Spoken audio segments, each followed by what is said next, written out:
Alrighty, Marilyn Monroe and I over here are going to do the astrology for November 2020. Thank you for joining me. I'm Suzanne Wagner, and this is going to be relating to all signs for the month of November. So, now, the first 2 weeks of November are influenced by the new moon in Libra from last month that continues to echo into this month.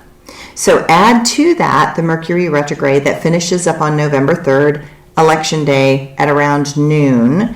And fortunately, Mercury ends its retrograde at that time. Because of that, the results may not be as questionable as the last time this happened in the Bush-Gore election, because the Mercury Retrograde lasted the whole day of the election and into the following day. So this one, hopefully it won't be so contested, but I do expect a few recounts regardless because of who is president. So this shift will allow everyone to finally regain some mental equilibrium, and that is always a relief.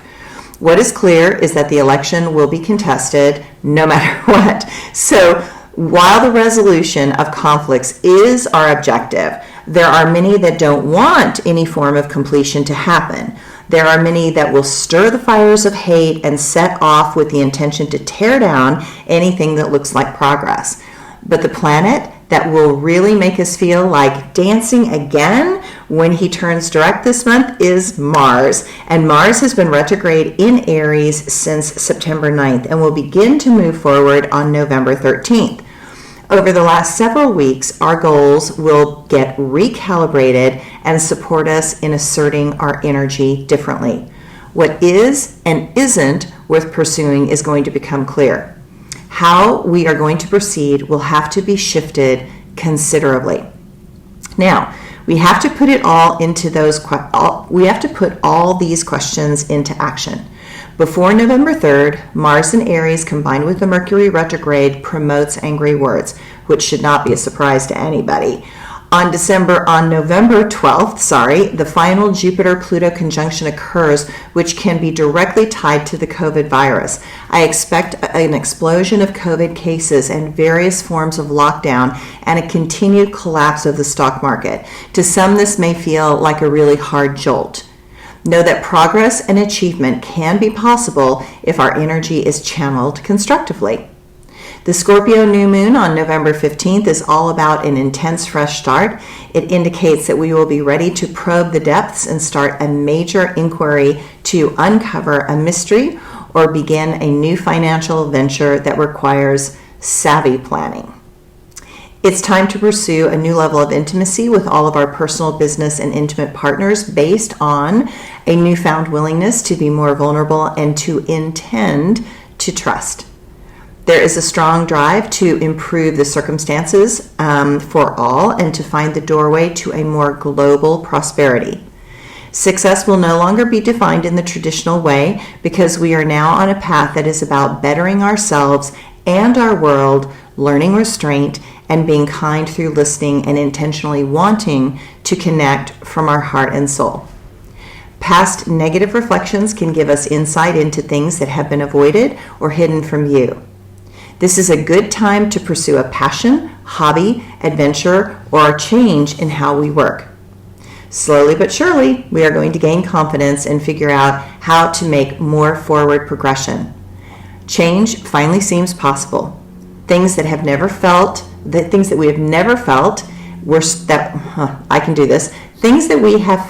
were stalled, now have the opportunity to change. The journey to forgiveness is going to be a long and slow path. Helping others and moving from a strong sense of purpose will help. There is a new beginning happening and it feels like the right thing to do. Perhaps you can feel the waves of relief. A very heavy burden is going to be lifted. We can now look at the major problems arising with a much more holistic and inclusive view. In the past, mistakes have happened, but sometimes that's the only way to learn. Pluto is quintile to Chiron on the 25th. While this is a very slow and long-term aspect that will last until 2021, it is one that shows us where we were holding back and how the only way forward is through personal growth. We have the courage to look more deeply inside, and we will be able to repair what has been broken. Although it can take a very long time. Neptune finally changes direction on the 28th, and those holding any illusions that are not true will finally realize that what they are left holding in their hand is only ash of a burned up delusion. Faith begins to return, former dreams seem possible, and there seems to be a possibility for powerful shifts in the external to come back to a place of sanity. There is also a lunar eclipse in Gemini on November 30th.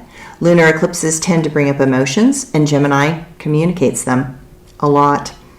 Use this energy to open minds to fresh new possibilities for the new year.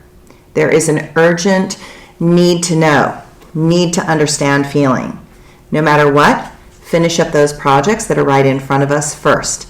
The answer to those questions will come, but only when you are ready, open, and willing to see and willing to grow.